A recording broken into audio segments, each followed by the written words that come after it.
Hey, hi. Welcome to Someone Else's Movie, the original podcast where an actor, writer, director, or nebulous industry figure gives a little love to a movie they didn't make. I'm Norm Wilner, I'm a programmer at TIFF now, and this is the other thing I do. My guest this week is writer-director Elegance Bratton, who came to TIFF in September with The Inspection, a very autobiographical drama starring Jeremy Pope as a young gay black man who joins the Marines to prove himself to his mother, but finds himself forced to repress everything about who he is in order to belong, even as he's drawn to his drill instructor. It's in theaters now, and opening at the TIFF Bell Lightbox this Friday, December 9th. Elegance chose Douglas Sirk's Imitation of Life, the director's 1959 remake of John M. Stahl's 1934 adaptation of Fannie Hurst's novel about the tangled lives of a white woman, her black housekeeper, and the housekeeper's mixed-race daughter, and the way that race informs every single aspect of their lives in contemporary America. With Lana Turner, Juanita Moore, and Susan Kohner in the roles originally played by Claudette Colbert, Louise Beavers, and Freddie Washington, it's a piercing study of thwarted dreams and divided loyalties, painted in the swelling emotional colors that were Sirk's hallmark. You know the drill. This is Someone Else's Movie. Well, for me, Imitation of Life deals with issues that I find really fascinating, primarily issues of identity and passability. And it really interrogates the notion of like blackness as kind of like an oppositional, if not inverse of whiteness. And there's just this commentary about the American dream within it that I find really, really fascinating. And and then, beyond that, the Douglas Sirk version of it, I thought the color palette was really special. There's all the zeitgeist around the actors themselves. The fact that they had a white woman playing a black woman in a movie about a black woman playing a white woman. I mean, it's highly problematic, but nonetheless really interesting. So, yeah, those were the reasons I love this film. Yeah, when you chose it, I have to admit, I thought immediately, it's like, oh, it's okay. Yeah, I mean, The Inspection's about passing in a completely different way. Yes. The Imitation of Life is never rooted in the fear of being outed in the same way. I mean, it's there.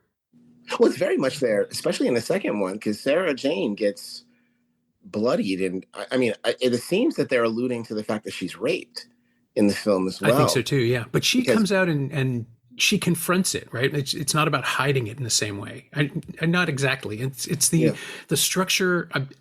I was trying to figure out what the framing of it would be, but the structure of The Inspection is that an entire institution is pressing down on these characters, but it's also a localized, specific institution. He can leave the base, and Sarah Jane can't leave anywhere. Like, she's never free of it. So she starts leaning into, I'm as white as you, all that stuff that is valid from her perspective, but not from anyone else's. So she can speak her truth, but no one will listen to her, which I found in the Sirk film especially really just powerful and strange and weighted and problematic now, right? Because what is it, 60 years later? And then there was a massive amount of protest over the actress Susan Kohner, excuse me. Yeah, but there was a ton of controversy about Susan Kohner. People weren't happy that this white woman had this role, especially in a Hollywood to where, the color politics of it all, most popular black actresses, especially at that time, were pretty fair-skinned, if not passable, so it's like, it wasn't hard to find somebody who could have played the part. So, I think if anything, in a world of Rachel Dolezal, it might be slightly less controversial now. Like, certain celebrities are basically famous for transitioning from whiteness to blackness, I'm not going to name any names, but there's dozens of them at this point. So I think that, in the 60s, there was a definite a reaction of the black community to Hollywood for not only championing this possibility, but then also nominating her for an Academy Award, Yeah, it's kind of weird to open her story up. Like, she was Hollywood royalty, sort of. She was Lupita Tovar's daughter. So she was born from a Mexican-American mother and a Hungarian-born film producer. And she's actually the mom of the Weitz brothers, the guys who made the American Pie films. Oh, are you serious? Yeah, it's this really strange, hiccupy legacy. I only found out about it because I introduced a screening of one of Chris Weitz's films, Mm, or Paul Weitz's films, one of the Weitz brothers films, and he just brought it up out of the blue, and it's like I had no idea he was Lupita wow. Tovar's grandson, and Wow. still not black, but in 1959, like of color enough, I suppose. But yeah, Mhm. it was a contentious casting choice at the time. It's Right. just one of Right. those things where when you unpack the story, it gets actually stranger because they chose a woman of color who still wasn't of African American descent. I didn't even realize that. I thought she was white. I had no idea. Wow. That's so interesting. It's so That's weird. It's weird, but it's also the thing about it, I think that's also relevant to the time we're in now, where there's so much conversation about, do you hire gay actors to play gay? Do you hire obese actors to play obese? And so on and so forth. That, when we realize that these questions are not new, and that in fact, the it's almost like the beauty industry as well. Like there was a long time when people were saying that, oh, we don't need to see plus size models because people are aspiring to be plus size. So that would affect ourselves. And then we find out that actually women love seeing other plus size models and are really happy to get behind it. I think there's a similar kind of thinking around, racial representation and sexuality and gender representations in film. Like the idea that, a gay man could not be a credible leading man.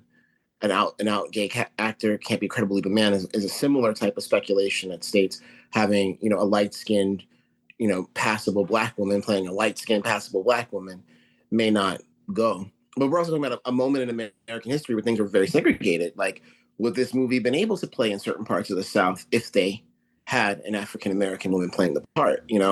So it's a chicken. It's hard to determine is the chicken or the egg, right? Is the society racist? And then, as a business, Hollywood has to then cater to a clientele that holds these worldviews, right? Mhm. Or is society broadcasting a worldview and affirming that worldview by making these what some people will call inauthentic choices? Yeah, and like at the same time, you have Mahalia Jackson in this movie, Yes. just being Mahalia Jackson in full flower, and it's like now it plays like archival footage where you captured this performance, which I would have assumed would play to black audiences. Like that would be a selling point for the film at the time, Right. and Right. that's the push and pull of race, class, gender, all these pieces that are kind of clunking around because it's 1959 and everybody's being so on the nose with so much of it and still not discussing other things. Mhm.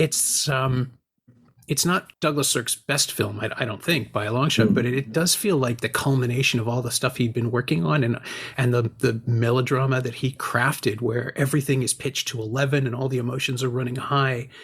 And in Mhm. this case, more so than almost any of his other films, the issues being talked around or brought forward are like serious life and death issues. These are things that genuinely matter instead of, domestic issues or small problems that get amplified into the stuff of drama in his earlier films. Well, to me, Douglas Sirk, there's a huge conversation around, white fragility and how this is like perhaps the final frontier of creating an America that could perhaps reflect the values that it claims to stand for every American citizen. And I think Douglas Sirk's oeuvre overall is very much built within that very notion of it is explanatory or descriptive or rather illustrative of what white fragility looks like, in like the social, political, kind of economic realm. I'm thinking of what is the Jane Wyman movie with Rock Hudson? I think they did two together, but one is a suburban fantasy set in Connecticut. He's like a tree guy. He works on trees. Oh, that's, yeah, All That Heaven Allows. All That Heaven Allows. I think Far From Heaven, Todd Haynes' movie, is in conversation with that. But like, in that film, the relationship between Wyman and Hudson is also murky and strange because Hudson is, we know now, is very much an active gay man. And Sirk, a lot of the payoff of this high drama that he's doing is built around the desirability of an older Wyman to a younger man. That's kind of the fantasy that she's selling, but he could never really desire her in real life. And it's just interesting how Sirk kind of was already is kind of to me one of the best at playing in the the palette of erasure and capital and aspiration that I think, the classic Hollywood film does, And the dynamics he's always using the dynamics he was so fond of using Mm-hmm. are intimate and small, right? They're Yeah. always like he makes movies in living rooms and bedrooms, mostly living rooms though, because Mm-hmm. that would be a bridge too far in some cases. And Right. this one expands it a little bit more as well. He's Mm-hmm. working with a larger palette. He's working over years Mm-hmm. and generation, like the whole thing of generational conflict. I caught like pieces of Stella Dallas in here too, because there's another Mm-hmm. story in the background of a mother sacrificing herself for her daughter's happiness. Mm-hmm. But it's really interesting, having gone back and watched the original film a little while ago, to Mm-hmm. see how Sirk shaped this one, the remake, 25 years later, Mm-hmm. into what we recognize instantly as a Douglas Sirk story. Right. He's changed a few things. He's kept the bones of it, and the Stella Dallas aspect of it was there. It's even crueler in the text, because she doesn't come back for the funeral. She just Mm-hmm. never sees. Like, she doesn't even have that moment at the end of the film where she gets to acknowledge how much her mother meant to her. And I kind of feel like all of Sirk's choices are right for this film, for Mm-hmm. all the alterations and all the ways he twists it into his own thing.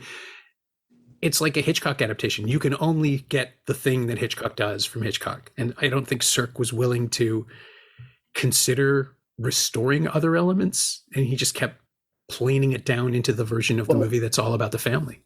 well, like, back to this idea of, like, white fragility. I think a huge component of that is a genuine fear and discomfort dealing with race directly, Mm-hmm. right? Particularly imagining a future where, people of color could live independently of the white gaze, right? Even though it's, and that's not to say like independently of white people, but the kind of oppressive nature of that white gaze, whether that gaze is criminalizing you or sexualizing you, no matter what, it's othering you.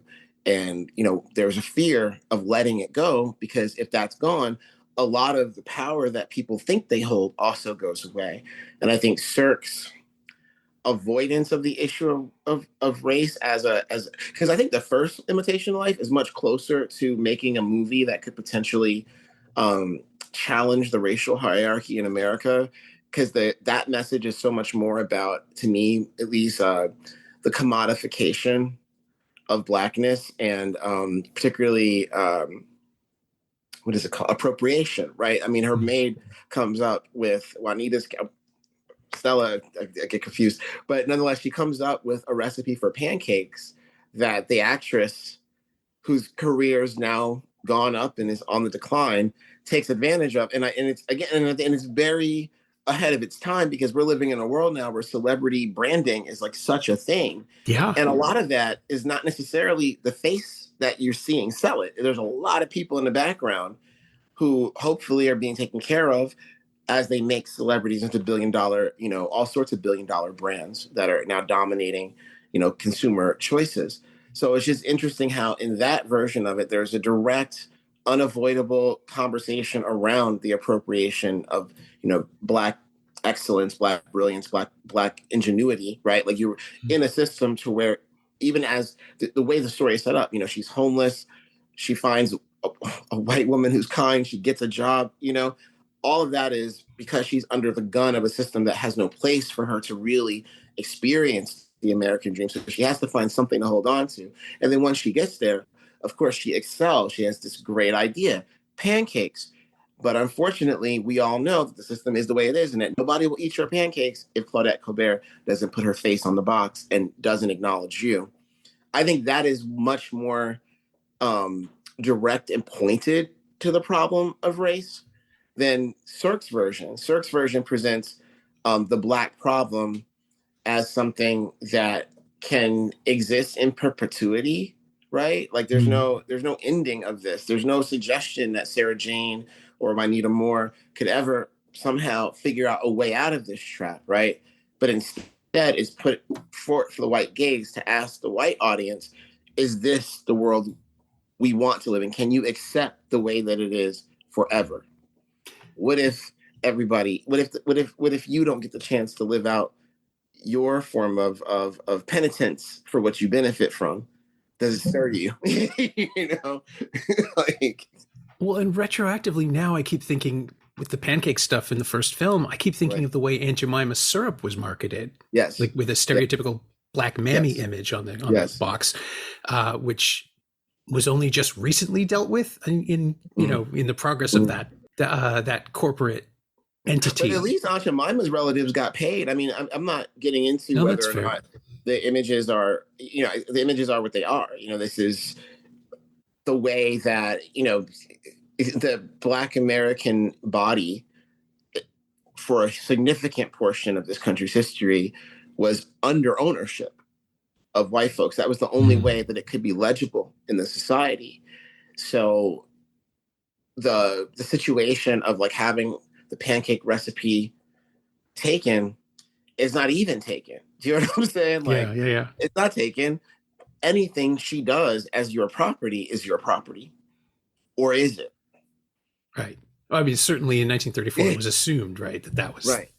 that was fine. And Sirk's stuff is more, yeah, he's not interested in the corporate stuff, right? Like he's just not interested in the way that things are commodified. He sees it entirely in emotional terms, which I think is why the new version or the 1959 version works, and Yes. and I think is stronger. And you know, we were talking about this before we started recording, but somehow this version is not being included on the Criterion edition that's coming out of the 1934 film, which I assume is they're planning to release another one later. But it's so strange that in this moment that's the one getting foregrounded, whereas the one that seems to speak more emotionally to me anyway, and maybe that is because it focuses entirely on the emotions, is the one that's sort of just being shrugged Focus at. Entirely on the emotions of the white people. Of the white people. Yeah. I mean, I can't You know pretend that's not a thing. Yeah.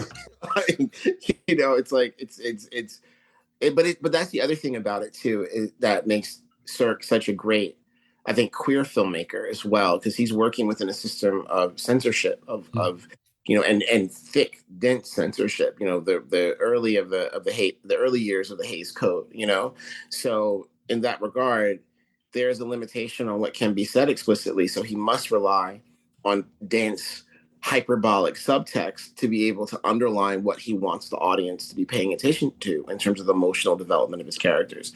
So, you know, again, and it's just this film is just great because it's the perfect vehicle to kind of take the temperature of Hollywood while also taking the temperature of the culture through, and mind you, like, and also like the kind of salacious celebrity element of this film, right? You've got Lana Turner cashing in on public perception of her own sacrifices. This is right. This is after she gets acquitted for her daughter. I mean, I'm sorry, her daughter killing her boyfriend. You want to pull up the allegedlys here? That's okay. Yeah. Please put up the allegedlys. I want to say yes, because that was the late 40s, wasn't it, when that happened? Yeah, I think so. But all that to say, you know, watching Lana Turner make this sacrifice for her daughter, there's a very shrewd kind of business to that in terms of like attaching to Lana's public, the person who would spend money to spend an hour, 2 hours with Lana Turner, right? Yeah. You've got that buy-in as well, which is another kind of like ahead of its time, you know, almost Warholian approach to fame and infamy, right? And then you've got Sandra Dee as, you know, the virginal white girl that everybody's trying to, the whole culture is caught up in saving her purity and keeping her pure and keeping her safe.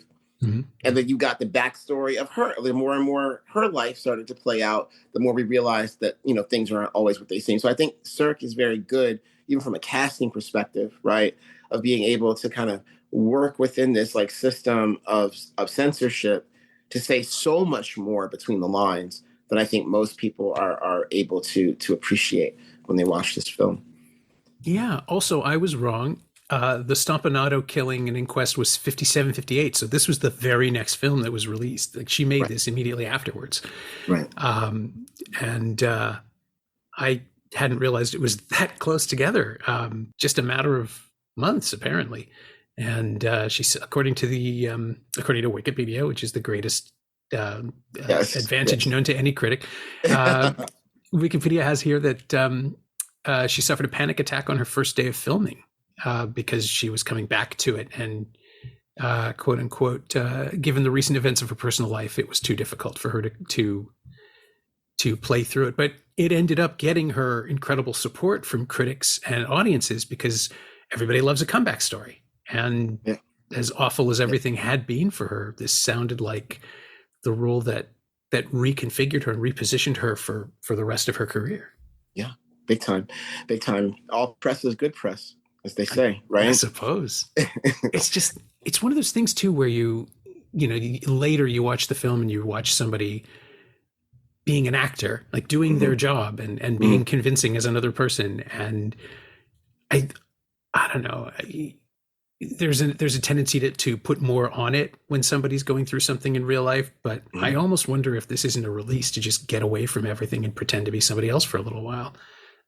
Yeah. I mean, the thing about it is the great actresses, great actors, they have the innate quality of who they are as human beings that kind of, I think, at least movie stars, right, bring a lot of themselves, character to character, part to part, film to film. So, but that's the fun part about Douglas Sirk for me, and something I'm interested in doing as a storyteller. I like the idea of like messing everything up, of pushing everything into the most uncomfortable gray. Because people think sometimes settling in the middle is like the peaceful place. But in my experience, the middle can be even more emotionally chaotic because you have to hold contradictions and still stay in the middle, And I think Sirk has a really good job of like piercing the screen and making what happens on that 60-foot screen feel way more personal and invested than just some movie playing in a theater, right? This is Lana Turner. You saw her in the tabloids. This is Race in America. And we're talking like 1959. The next 5 years, by 1964, the Civil Rights Act is about to be passed. Yeah. And very soon after that, blaxploitation cinema is about to come, So Sirk is kind of like towing the line on some very volatile issues that are about to explode in the country. And he's giving you a polite, middle class afternoon, thought feast, if you will, right? Fashion, glamour. It's all dressed up in this kind of Pepto-Bismol color palette. And, it makes it easy to go down. It kind of eases the indigestion of a society that's about to experience, chaotic change.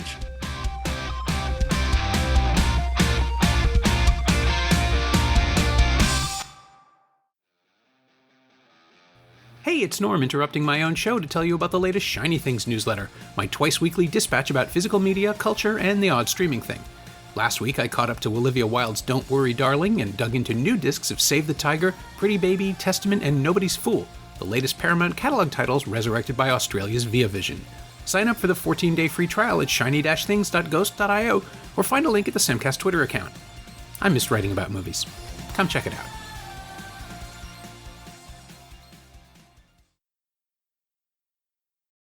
I once described, I think it was Written on the Wind, as the kind of movie that if it was a person, it has just dressed for dinner and it's sitting down and it's about to throw up. Like it's just, there's a gentility to it, right? Like you wear gloves when you drive the car, you dress nicely to go to the store. And then inside you're just, something's wrong and something's coming. And somebody else described all of Sirk's films as movies where everybody can hear a clock ticking. They just don't know what it's counting down to. Yes. Yeah. Well, that's the other thing too. His movies are like, I'm a big drag enthusiast. Very much interested in, I personally believe every human being is in some form of transition at every point of their life. So it breaks my heart that trans people get treated so poorly because they have the audacity to wear it in public, whereas most people are going through these processes in private, whether it's, getting younger to getting older, you have a job, you lose a job, you're promoted, now you're superior, you were inferior, we're all kind of going through all of these modes, and I think what Sirk is really good at doing is animating that process of identity and code switching and making it feel, it's like back in the day when Times Square, I'm not that old, but I remember Times Square being a lot more not for kids than it is now. and you would go into these theaters, and if you just look straight in front of you, the reds are sumptuous. The details on the stage itself, the little appliques that they put on it are really, really beautiful. And then you get closer and you realize, oh wow, there's a rat under that curtain over there. Oh my God, the curtain has a hole in it. That's not just pitch black. Side by side, he's holding the beautiful and the grotesque, and slowly but surely he starts to kind of put them over one another. Yeah. And I find that to be really fascinating and compelling. I always wondered how much foreknowledge he had of how these films would play. I mean, do you cast Rock Hudson because you're playing the joke on the audience of a man with no sexual attraction to the leading ladies, as you mentioned, and then just leave it there floating? Does that inform the performance, or does that inform the entire film? Is it a message from the past to the future that someday all of this will be okay? And I want him to have that level of foresight. I don't think anyone did. I think everybody thought that the secrets would stay hidden, and that was like Hollywood functioned on burying secrets at the time, right? There were studios and magazines that owned each other in order to keep things squeaky clean and create an image that no one could attain. But now it feels like they feel like John Waters movies in a way. Like they're so stilted and emotionally, but with an aesthetic that functions. It's, you look at David Lynch and he's doing what Sirk used to do. Yeah. He's not doing it ironically. I think this is how he makes movies. And it's the way he functions. But that's the template that everybody is sort of subverting or rebelling against. This is how they remember the movies of the 50s, even though Sirk was the only one really doing this. Yeah. Yeah. Well, I think I have the motto that whoever's holding the camera is telling their own story all the time, no matter what genre is. And is it a Marvel movie? Is it an art house movie? It's totally irrelevant. I think the filmmaker is telling you about themselves, no matter what constraints of genre or censorship are upon them. And I do think it is a message from the past to the future, because all of these men were involved with each other. And honestly, I think there's something else in Sirk, especially in Imitation of Life. What does Sarah Jane go to the city to do for a living? What is she really doing? She's a showgirl. And where I come from, showgirl is a very amorphous term. It is, it's like I know girls today. I know a lot of my friends and boys who call themselves entertainers. And what they mean is they're exotic dancers, they're strippers, or they might even be even more so sex workers, right? And, Sirk is clearly adept at the kind of archetypes, the tropes of Hollywood, the stereotypes of Hollywood, particularly the tragic mulatto girl. Like, who is her father even? And there's something about her very existence that speaks to the possibility of, I'm not going to go so far as to say, Juanita Moore's character is necessarily having sex for money, but we know she's a maid, and we know being a maid, she's most likely to work for white people. And she has this, 18-year-old daughter. Who's to say that one of her bosses and that her boss didn't get her pregnant? Is this girl the product of rape? There's a way that he deals with sex and sexuality that both suggests the transactional and the repressed, and almost only transactional and repressed. It's very rare that you see characters, maybe Jane Wyman in The Ballad of Briggs, maybe that's the one. Maybe that's the one where she's really somehow sexually empowered. But even that, she has to deal with the ridicule of her community.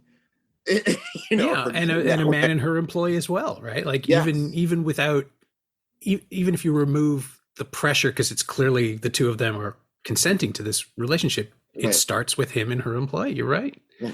Well, it's a power dynamic, right? And there's got to be a question of pleasure in that too. Because the more and more you read about a person like Rock Hudson, yes, he was definitely he ended his life in a relationship with a man, but he definitely had strategic relationships with women. He was told by Marilyn Monroe basically to sleep with anybody who had power that could do more for him, and he did. So, that whole idea of the transactional nature of sex and whose pleasure is it if it's done under this power, this disproportionate power dynamic between employer and employee. Is it Juanita Moore's fault for being wayward in the first place? Is it, it plays in this kind of Judeo-Christian landscape of sexuality, but it's also playing in its face by casting queer people to play straight people. And so it's just funny to me that people are like, oh, can we have a gay movie star who's leading man? Most of Hollywood's history is gay movie stars who are leading men. But like 90% of them are gay, and we find out years later all sorts of people are bisexual. Quincy Jones spilled all the tea. You know what I'm saying? So it's like, so I do think that Sirk is doing it on purpose. I do think that they know behind, and you brought up John Waters, which I think is a brilliant juxtaposition, because Waters is definitely dipping into Sirk's pond and trying to just take all of the subtext out and just make it a queer, radical free for all, which I love about John Waters. So I think but similarly to John Waters, Sirk has a troupe. This troupe of actors, you don't really see them to the same degree outside of his work. They're not as good. They're not as interesting, And I think Waters has a similar kind of relationship to his cast of characters, like an actress like Cookie Mueller, who on World AIDS Day, God bless her soul, she passed from AIDS, but I don't know how she works with anybody else except John Waters. I don't know how Juanita Moore could be any better than she could be with Douglas Sirk. I mean, certainly with Hudson was never, he's great in seconds, but he's better in these. Yes. Yeah.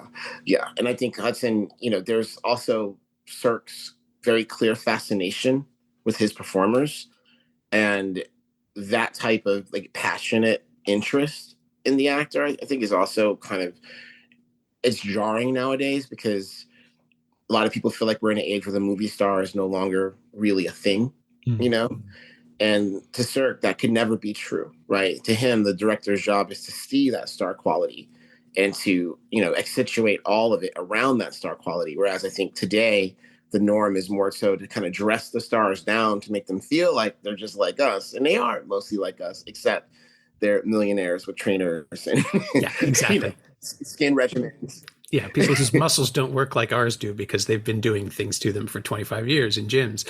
Exactly. But no, you're right.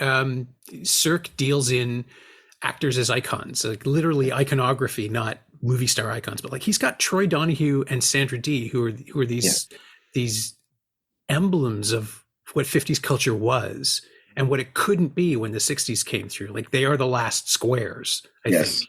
Yes. Maybe Kirk Douglas would carry that forward for a little while longer, but he was already older. This is the generation, and and John Gavin, who a year from now is in the Ten Commandments or Spartacus or one of them, or maybe both of them, where he is just so completely out of place, and he could only be a white man in the 1950s. He couldn't do period stuff. He would not convince. And no, it's Ben-Hur. Of course, it's Ben-Hur. But it's fascinating to watch this film specifically. It's right on the cusp, as you say, of the civil rights era coming in and changing everything, and seeing what will and won't carry forward. And maybe that's why Sirk never worked in Hollywood again. This is his last studio picture. Yeah. Well, it's also that's the thing about it too, is that when you're at a certain point in oppressive systems, you have a choice, is to either, normalize the oppression that you go through so that you can survive. And I think most people make that choice. And even in The Inspection, I've gotten some criticism over, where is the pushback? Why can't he just drown him and, nothing happens to him? Because that's how it works. That's life. That's what happens. People with power do bad things and they continue to have power. That's the world we live in, and we have to make a choice. Will we submit to that power to have a little bit more, or will we rebel against that power and risk of losing everything? And I think most people will submit to that power to have more. But the problem with that submission, especially as an artist, is that sometimes it dulls your instincts and you're not able to be on your toes and adjust to the new era that's coming up. And Sirk, to his credit, such a huge, outsized influence on the late period of classic Hollywood, right? But unfortunately, that when you're a pioneer, people are watching, and John Waters was watching him, and as you said, later on, David Lynch was watching him, but I think Ingmar Bergman was watching him. I think a lot of people that we wouldn't typically associate with Douglas Sirk, Godard, huge fan.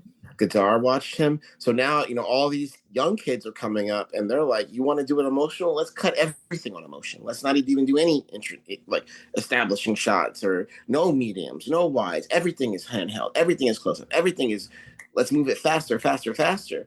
And I think, because he came up in a world, he came to these innovations through the lens of oppression and censorship. I think maybe that kind of dulled his abilities to be flexible as time went forward and to, like he wasn't going to make Easy Rider. Yeah. You know what I mean? Like he wasn't going to make, any of that classic, 70s or even 60s cinema, Midnight Cowboy, I think would be a movie that could have been very interesting with Douglas Sirk at the helm, but que sera, sera, that's what happens. We're already sort of heading in that direction, but I wanted to ask the question I always ask on the podcast, mm-hmm. which is there anything of Imitation of Life that you have borrowed or homaged or full-on stolen in your own work? The Inspection has some thematic parallels, but I didn't really recognize a Sirkian influence visually. Oh, well, I mean, I think the color, the richness of the color palette, especially when it's deviating outside of the Marine Corps world and we're inside the inner life of French, is something that I would say is of Sirkian influence, if not necessarily how Sirk would do it. Mm-hmm. I think the character themselves, like Sirk has these incredible women in his movies, and I think Gabrielle Union's appearance in the film is something that Douglas Sirk would probably do. I don't know what part he would have Gabby play. I don't even really want to know today. But, that kind of the way he uses casting is something that's very influential to me, right? And understanding, like, I don't want to get too shrewd because I don't want people to lose their, it's fun to be the new guy. People think you're so innocent sometimes, but there's something to Gabrielle being this incredible, queer rights advocate, for her daughter, Zaya, who's trans, and even beyond her own family. She's always kind of put her neck on the line for LGBTQ people. There's something, I think, kind of sticky about her playing against that in my film, right? And I think it's very sticky in a way that maybe not as, illicit as the Lana Turner casting after her incident with Stompanato, or the alleged incident with Stompanato.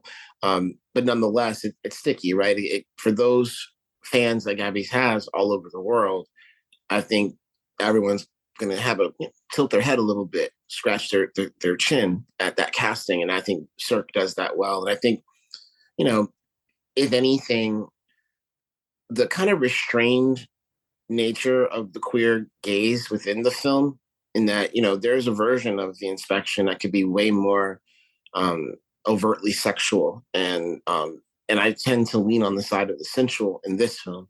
Mm-hmm. And that is something that I see Sirk doing in his time, and that the cultural forces that Sirk was fighting against in 1959, sure, things have definitely progressed in 2022, but there's still a lot of work to do. As a Black queer person, I've rarely seen anyone like me as the hero of a movie. And I really do believe that, people pay to see themselves on screen, to see better versions of themselves on screen. And if you're not on screen, that says something about your value to the society that you live in, right? However, I had to have some conversations around the casting of this film just to say that I want an out Black queer actor to play this part. And having to say that, maybe Sirk would not be allowed to say that in 1959, but the same pressure exists between these two works, right? Or rather in his overall, the idea that, you're playing within an industry that has a certain expectation of value around who's on screen and what they can then turn over in terms of audience conversion. And Sirk navigates that. He has to be very particular about how he's addressing sex and race in his films in a way that I have to be particular in how I address these topics in my film, because it's still a business, and the business, it's so hard to make a movie. It's so hard to make a successful movie that to some degree precedent is the only standard to judge whether or not a movie could or couldn't succeed. Right. And I think that's how people convince themselves not to make stuff all the time, right? Because there's never been anything like this. It's never made any money. Why should we attempt it? But the attempt is the reason to do it. That's what I think. But I think in that way, we're both kind of, he's gay, right? Isn't Sirk gay? He has to be gay. He was married to a woman. And as far as I could tell, there was no direct expression of homosexuality. I mean, it doesn't mean he wasn't, right? The man was born in 1890 something. Right. They're on a lot of records, but no, he was married twice, in fact. The